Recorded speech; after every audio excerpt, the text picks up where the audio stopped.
Hi, it's Nick Asher with TriplePundit.com here at the South by Southwest Eco 2013 conference. I'm here with Emma Stewart. She's the head of Sustainability Solutions at Autodesk. Autodesk is a company we've been following for a while, particularly in terms of green building is one of the big things that we've been following you guys on. But a theme at the conference that's been going on has been smart cities, which I suppose is kind of like green building, but on a much bigger citywide scale with a lot of other things thrown in beyond just things like energy efficiency and so on. How do you define smart cities?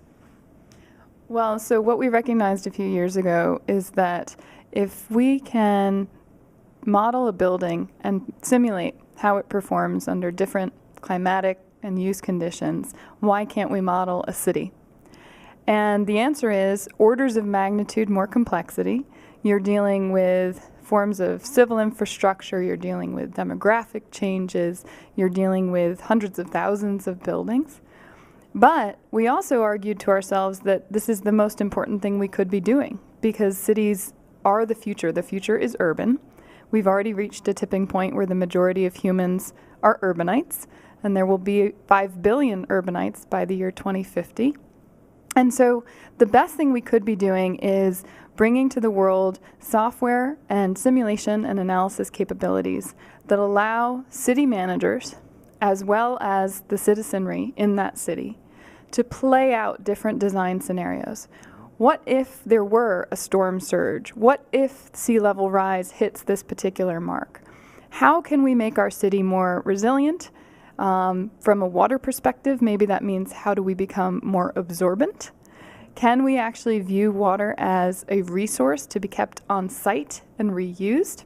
I think sitting here in Texas, that's particularly acute, given the record droughts that much of this state and many parts of the world have been suffering from.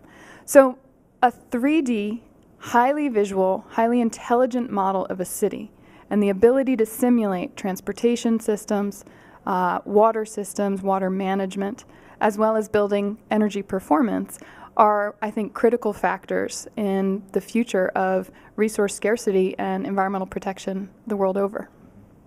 Okay, so that's pretty exciting. So you guys can help create simulations using Autodesk software and so on. Who are the folks that are making use of this? Are we talking about the government? Are we talking about developers? Who are the people that are actually using the software? And tell me a little bit about some of the things that they're actually addressing right now. Yeah, so typically our customers have been large civil engineering firms, large developers. So these are firms that serve cities, that compete for work for large infrastructure projects or large building projects. Increasingly, we're having conversations directly with city agencies themselves who have recognized that either they don't have enough data about their city and maybe we're helping them do some scanning of their city, aerial photography of the city, roadway scanning of the city that allows them to essentially grow a 3D model of their urban environment. And the city agencies can then layer that with the data that they do have. From the tax assessor's office, they have parcel data. And from the utility, they have meter data. And so this single city 3D model can become kind of a single source of truth for all agencies to draw upon. And we hope that will reconcile also some of the challenges that occur between agencies who have different sets of data, who collect it on their own dime, and who sometimes are not as capable of sharing it in the most useful ways to gain that sort of insight that ultimately the mayor's office needs to legislate. So you're talking about adding a level of standardization between different agencies and so on, so that it's easier and more intuitive to share that kind of information? Yeah, I mean, we're not a standards organization, so we wouldn't set the standard, but what we do is provide a data schema that would allow them to enter the data in a standard way. Mm-hmm. So one of the benefits of using software versus custom studies, for example, is that it is standard, it is replicable. So cities can compare the results from city to city, which is becoming increasingly popular. Our partners at CDP Cities collect data in a standard fashion now annually from cities on their energy, their water, and their greenhouse gas footprints and risks. So we then move that data into a 3D environment for the city. So for the city of Vancouver, for example, we've built with them a 3D map of the city, and now we're modeling the effects of sea level rise and playing out through simulation what green stormwater infrastructure techniques like green roofs or bioswales along the roadways, ways in which that might actually be economically preferable to the ways civil engineers have traditionally dealt with sea level rise and with storm surges, which is shuttle away that water off-site, bigger, fatter sewers, pipes, and wastewater treatment plants. Great expense, great energy intensity, and actually in many regards, that water can be seen as a resource and not as a pollutant. And can you tell me any other specific success stories that particularly folks using Autodesk have had addressing some kind of a sustainability challenge, if it's water or maybe something else? Any specific stories out there yet?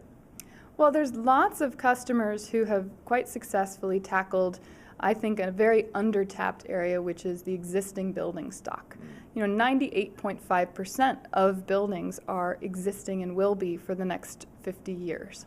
So even when you have these flagship, very high-performing, very photogenic buildings, they're a tiny portion of the overall building stock. The new ones you're talking about. The new buildings, yeah. And so our software, I think, can increasingly be applied to existing buildings, which pay you back from a financial standpoint much more rapidly in terms of reducing energy costs. And so we've coupled ways of capturing realities about those buildings through photo stitching software, coupled that with modeling and energy simulation software, such that a number of our customers, URS Scott Wilson, HNTB, the U.S. Department of Defense, they've taken those workflows and applied them to existing buildings in order to better understand which buildings they should bother retrofitting, or better yet, which buildings they should bother sending in a team of engineers, which are much more expensive per hour than using the software for a few hours per morning. So that's been a success story for us in the sense that our software has been applied in new ways by prefacing it with a first step of capturing the existing conditions of a building. Whereas for new construction, that was all in the architect's head. Wonderful to hear of such successes, and thanks very much for your time, Emma. Thank you. Great. Thanks for having me.